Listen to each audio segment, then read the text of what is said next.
السلام علیکم ناظرین، آپ اس وقت دیکھ رہے ہیں شاہین SN TV نیوز عوامی مسائل ٹرانسمیشن میں۔ آج ہم آپ کو خوش آمدید کہتے ہیں ہمارے پروگرام میں۔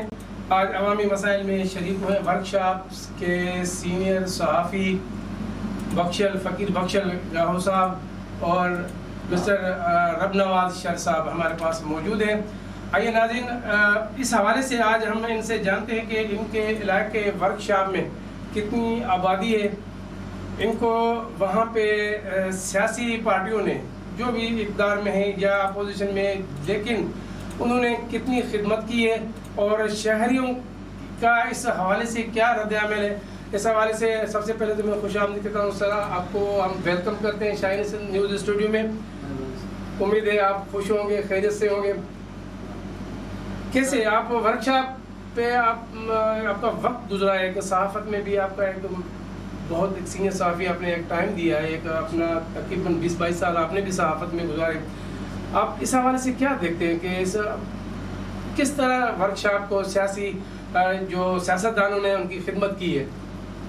سر مہربانی، آپ نے ہمیں انوائٹ کیا، آپ ہمارے استاد بھی ہیں، کیونکہ ہماری سکھیا جو بھی ہمارا سٹارٹنگ ہے وہ اسی شاہین SN نیوز کے پیپر کے حوالے سے میرا جو ہے جی بالکل میں نے یہاں سے شروع کیا تھا، تو ابھی میرے خیال میں 22 سال ہو گئے ہیں اس ادارے کو۔ اللہ ہماری پہلے تو دعا ہے کہ اس کو اللہ تعالیٰ مزید کامیابی کی طرف لے جائے۔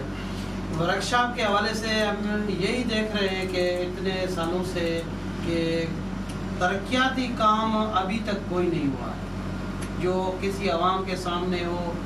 باقی خالی دعائیں مانگنے سے تو کام نہیں چلتا، جو عوام ووٹ دیتی ہے ان کو یہ صرف خالی فاتحہ پڑھنے سے تو کچھ نہیں ہوتا ہے، مگر عوام وہاں کی وہاں کھڑی ہے جہاں پہلے تھی۔ اس طرح آپ کیسے کہہ رہے ہیں کہ کام نہیں ہوا، کیسے مانا جائے؟ سوشل میڈیا میں وہاں پہ اتنی پوسٹیں لگتی ہیں کہ آج یہاں پہ جناب پولیٹیکل لوگ جو اپنا پہنچے ہیں، یہاں پہ ترقیاتی کام ہو رہے ہیں، اتنا فنڈ دیا گیا ہے، لوگوں کو کوئی سولر دیا گیا ہے، کوئی بیٹریاں دی گئی اور کوئی ترقیاتی کام بھی ہوئے ہیں، آپ اس چیز کو ڈینائی کر رہے ہیں، کیا مطلب؟ سر وہ تو ظاہری بات ہے، UC لیول کے جو فنڈ آتے ہیں جی اس میں جو فنڈ UC لیول کا جو فنڈ ہے وہ بھی نہیں دیتے ہیں لوگوں کو۔ وہ ظاہری بات ہے MPA بھی ہیں، MNS ہیں، ان کی طرف سے تو کچھ بھی نہیں ہوتا نا۔ اچھا، مطلب آپ کی کمپلین، آپ کی شکایت یہ ہے کہ MNS اور MPS کے اپنے فنڈنگ سے ورکشاپ کے علاقے میں کوئی بھی ترقیاتی کام نہیں ہو، کوئی بڑا پروجیکٹ وغیرہ کوئی بھی نہیں، ابھی تک کوئی بھی نہیں ہے۔ ایک ہیڈ جگہ پہ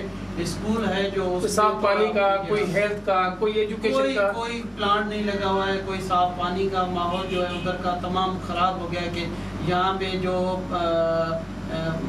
کمپنیاں آتی ہے، جو گیس والی جو کمپنیاں کام کرتی ہے، وہ جو اندر شوٹنگ ہوتی ہے، اس شوٹنگ کے دوران پانی کا جو ذائقہ ہوتا ہے، پانی خراب ہو جاتا ہے۔ اس کے حوالے سے جو ہے ہیپاٹائٹس C کا جو ہے تمام لوگ جو ہے نا، میں کہتا ہوں کہ 100 میں تقریباً 80% جو ہے لوگ کسی ہیپاٹائٹس C میں بیماری میں مبتلا ہو چکے ہیں کہ جہاں آپ جب بھی اس کا مطلب اس کے ذمہ دار، آپ کا مقصد کہنے کا یہ کہ آئل اینڈ گیس کمپنی والوں کو ٹھہرایا جا رہا ہے کہ کمپنی والے تو ظاہری بات ہے کہ وفاقی ادارے کی ایک کمپنی ایک روٹ ہمارا سندھ صوبے کی روٹ جو ہے وہ روٹ یوز کرتے ہیں، تو کم سے کم فنڈ تو ادھر دیں، روڈ تو بنائیں، کم سے کم روڈ تھا۔ آپ جاؤ جمڑاؤ تک 60 کلومیٹر 55 کلومیٹر سفر ہے، 55 کلومیٹر کا 2 گھنٹے 2.5 گھنٹے گاڑی لیتی ہے، تو کتنا ظلم ہے۔ اتنے کھڈے لگے ہوئے ہیں، کبھی MPA آتے ہیں، MNS بھی آتے ہیں، انہوں نے اس کی طرف تو کسی نے دھیان نہیں دیا۔ اچھا دیکھیں، اس میں کوئی شک نہیں کہ صحافت یا صحافی حقیقی معنی میں عوام کی ترجمان کے ان کے وہ نمائندگان ہیں، ان کے مسائل جو اقتدار تک پہنچاتے ہیں اپنے پلیٹ فارم سے۔ تو آپ اس حوالے سے کیا کہیں گے کہ اتنی ناانصافی اگر ورکشاپ کی عوام کے ساتھ ہوئی تو اس کا ذمہ دار کون ہے؟ کن کو ٹھہراتی ہے ورکشاپ کی عوام؟ اس کا ذمہ دار سب سے پہلے ہم خود ہیں، جو ہم ووٹ دیتے ہیں MPS کو، MNS کو، ہم اس کو ووٹ دیں جو ہمارا کام کرے۔ یار آپ کے علاقے میں سمجھتا ہوں میڈیا میں ہم دیکھتے رہتے ہیں اکثر بھی، تو MNA محترم نوید صاحب وہ کام بھی کرتے ہیں، وہاں کافی لوگوں سے میل جل بھی ہے، ان کے مسئلے مسائل بھی ہے، وہ بھی ان کے وہ حل کرتے ہیں، سنتے ہیں، جو جاتے ہیں ان کے پاس مسئلے. دیکھو نا، آپ کو تکلیف ہے، میرے پاس آؤ گے تو میں سنوں گا. اگر ان کو پتہ چل جاتا ہے MNA کو، تو MNA بھی پہنچ جاتا ہے. تو کیا وہاں کی عوام ان سے کوئی اپنے کام کی جو لیگل ڈیمانڈ ہے، اپنے مسائل جو ہے، اس کے لیے کوئی ڈیمانڈ نہیں کرتے؟ سر ڈیمانڈ لوگ کرتے ہیں تو وہ کہتے ہیں کہ ہمارے ہاتھ میں کچھ بھی نہیں ہے، ہمیں کچھ فنڈنگ ملتی نہیں ہے.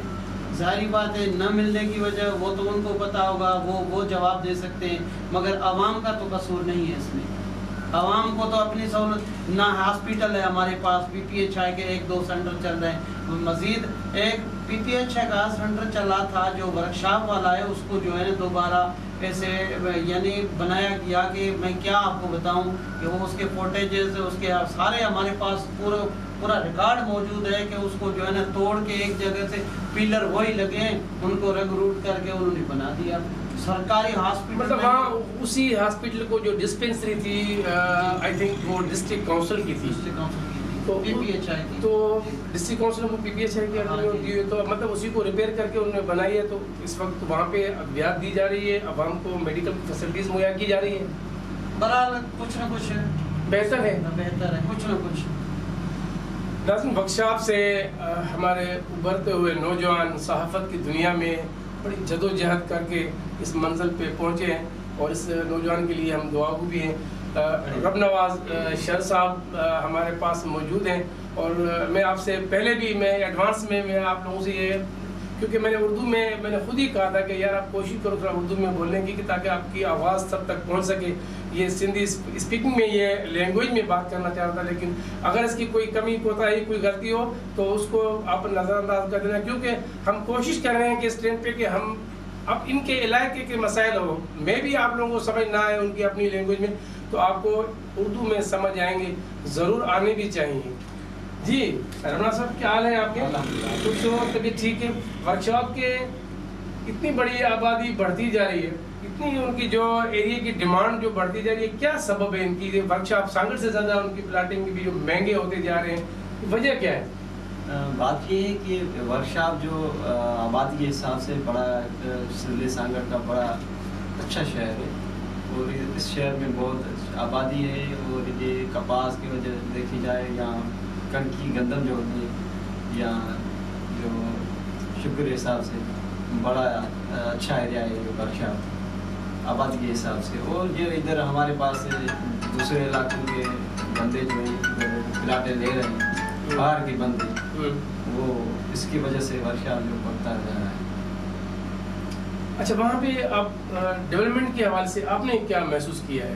آپ کیا دیکھ رہے ہیں کہ وہاں کے جو لوکل لیول پہ، آپ کے UC لیول پہ جو نمائندگان جو مقرر کیے جاتے ہیں، انہوں نے کوئی جو پیریڈ ٹینیور پورا ہوا، انہوں نے اپنے علاقے میں کوئی خدمت کی؟ عوام کو کچھ فیسلٹیز ملی اس سے؟ نہیں، جو بھی آیا ہے اس نے اپنا ہی جیب بھرا ہے، کس نے بھی عوام کے لیے کوئی اچھی کوشش نہیں کی. جو ادھر ہمارا MP ہے نوید دیرو صاحب، MNA صاحب، وہ خالی آتا ہے ادھر چکر لگاتا ہے. اس نے بھی اتنی اچھا کام نہیں کیا جو ادھر عوام کو بہت اس میں امیدیں تھی، جو اس کو ووٹ دیا تھا انہوں نے، اس کی بہت مایوس ہے اس کی وجہ سے. مطلب عوام نے ایک پارٹی کو چھوڑ کے اگر پاکستان پیپلز پارٹی کو منتخب کیا ہے، جی، وہ اس کی کوئی وجہ تو ہوگی نا؟ وجہ یہ ہے کہ انہوں نے تو دیکھا کہ یہ نوجوان ہے، یہی ہماری اچھی قیادت ہے، امید ہے آگے ہمارے کو کام آئے گا. لیکن اس نے وہ کام نہیں کیا جو عوام کو امیدیں تھی. تو آنے والی الیکشن میں آپ کیا دیکھ رہے ہیں؟ ابھی جو الیکشن ہمارے اندازے کے حساب سے جو ہمارا جو اندازہ ہے، تو آگے اس کو بہت جو کوشش جس نے جو عوام کو مایوس کیا ہے، اس کو بہت دھچکا لگے گا. اندرونی آپ کے پاس بہت ساری انفارمیشن ہے، آپ شیئر نہیں کرنا چاہ رہے ہیں ہمارے ناظرین کے ساتھ؟ مطلب آپ لوگوں کے پاس انفارمیشن اپنے علاقے کی مکمل ہے کہ آنے والی الیکشن میں MNA صاحب، نوید صاحب کو تکلیف ہو سکتی ہے، بہت ہو سکتی ہے، مطلب کہ جو ادھر مقابلہ کرنا پڑے گا کبھی کس سے؟ کس سے جو بھی پارٹی آئے گی اس کو، جو نئے بندے آئے تھے ان کو بہت نئے کون سے؟ آپ بہت چہرے آئے تھے ادھر، دوسروں پارٹی کو چھوڑ کر اس پہ اعلان کیا تھا پیپلز پارٹی، اس شخصیت کی وجہ سے لیکن ان کو بہت مطلب مایوس ہو چکے ہیں.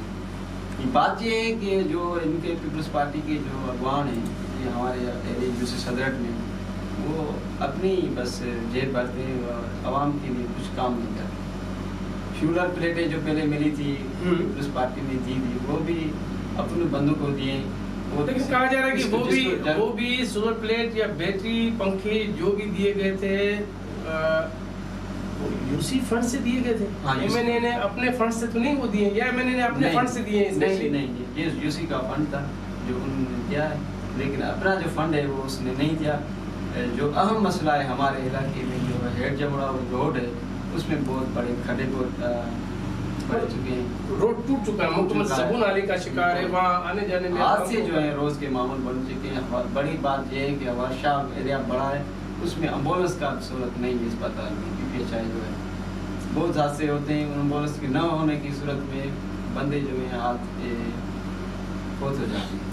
ڈاکٹر صاحب, آپ ورک شاپ کے اس ایریے میں منشیات عام ہوتی جا رہی ہے, اس ایسی یہ لعنت ہے پوری دنیا میں, کیا پر ابھی اپنے پاکستان کے ہر چپے چپے میں پھیلی ہوئی ہے. آپ اس کو کس نظر سے دیکھتے ہیں کہ منشیات کے حوالے سے اگر آپ کے ایریے میں کتنا کنٹرول کیا گیا ہے, کس قدر آپ اس کو کس نظر سے دیکھتے ہیں؟ سر, منشیات کے حوالے سے میں آپ کو یہی بتا رہا ہوں کہ یہ ہمارا جو جمڑاؤ والا روڈ ہے یہ ملتا ہے سکھر سے. یہ ایک ون سائڈ روڈ ہے جو منشیات والوں کو ادھر آنے کی سہولت ہوتی ہے. یہیں سے آئی ہے, یہاں سے پکڑی بھی گئی ہے, کئی بار یہاں سے ٹیسٹ کی ہے. بہت ہم نے بہت نشاندہی کی ہے. جیسے ہمیں پتہ چلتا ہے, پتہ لگ جاتا ہے کہ یہاں سے منشیات کی گاڑی گزر رہی ہے تو ہم اس کی نشاندہی کرتے ہیں. تو کتنی باری ہم کر بھی چکے ہیں اور وہ گاڑیاں چالان بھی ہو چکی ہیں, مگر سلسلہ کافی مہینوں تک وہ چلتا رہا. ابھی تو بریک لگا ہوا ہے میرے خیال میں. مقصد پولیس اپنی اچھی پرفارمنس دکھا رہی ہے کہ اگر نشاندہی کی جاتی ہے, میڈیا پریس نشاندہی کرتی ہے, تو ان کی نشاندہی پہ SSP سانگڑ کے ڈائریکشن پہ منگلی پولیس جو آپ کے ایریے کی ہے, تو مطلب وہ اس پہ کافی کنٹرول کیا ہوا, ایکشن لیتے ہیں, فل فور ایکشن لیتے ہیں. اچھا عمل ہے, اچھا عمل ہے. ہم اس کو SSP کے امید ہے کہ آئندہ بھی ہم امید کرتے ہیں کہ منشیات پہ روک تھام کے لیے وہ زیادہ مزید جو ہے نا وہ ایکشن لے گا تو انشاءاللہ اس پہ کنٹرول ہو سکتا ہے. اچھا, آپ کے ایریے میں ایجوکیشن کی کیا صورتحال ہے؟ ایجوکیشن کی صورتحال تو میرے خیال میں تو ہمارا علاقہ کیا پورے سانگڑ کا یہی حال ہے کہ ہمارے علاقے میں جو سرکاری اسکول ہیں وہ بند پڑے, تقریباً بند پڑے. ہم پوچھتے ہیں صحیح استاد نہیں ہے. ابھی تو استادوں کی بھی میرے خیال میں کوئی ہوا ہے, اپائنٹمنٹ ہوئے کافی, انشاءاللہ ہم امید کرتے ہیں. مگر کچھ یہ بھی سنا ہے کہ اسکول بند بھی کرتی ہیں, ختم بھی کرتی ہیں. یہ سنا ہے ڈسٹرکٹ میں 400 تقریباً 400 کے قریب 400 تک. ہاں, تو وہ بند کرتی ہیں. تو اس میں عوام کو جو معصوم بچے ہیں, ابھی ہمارے علاقے میں تو سندھ ایجوکیشن فاؤنڈیشن والوں نے جو اسکول کھولے ہیں اس میں ماشاءاللہ تعلیم اچھی چل رہی ہے, استاد اچھے ہیں, کام اچھا چل رہا ہے. مگر اس میں ہمیں امید ہے ہمارے بچے, علاقے کے بچے کافی سارے آگے نکل آئے ہیں. اویئرنیس ہے یہ سب. جی ناظرین, یہ تھے آج کے ہمارے عوامی مسائل پروگرام میں ورک شاپ سے بخشم گاؤ صاحب اور رب نواز شیر صاحب, جن کا میں تہہ دل سے شکر گزار ہوں. انہوں نے اپنا قیمتی وقت نکال کے آج ہمارے پاس اسٹوڈیو میں یہاں تشریف لائے. اور ناظرین, ان دونوں کی گفتگو آپ نے سنی کہ ورک شاپ کے مسائل عوام کے جہاں ہیں وہ وہیں تک ہیں. ان کے مسائل جو حل جس طرح ہونے چاہیے, جو ان کو عوام کو توقع تھی, جس طرح انہوں نے اپنے بھرپور اظہار کرتے ہوئے انہیں اپنی اظہار آزادی کا اور ووٹ دیتے ہوئے جس طرح سے انہوں نے اپنے MNA کو کامیاب کیا تھا, انہیں کا یہ کہنا ہے کہ اسی MNA نے اپنے علاقے میں عوام کی کوئی بھی خدمت نہیں کی. نیکسٹ پروگرام تک کے لیے سلمان نظام کو اجازت دیجیے. اپنا بہت سارا خیال رکھیں. اللہ حافظ.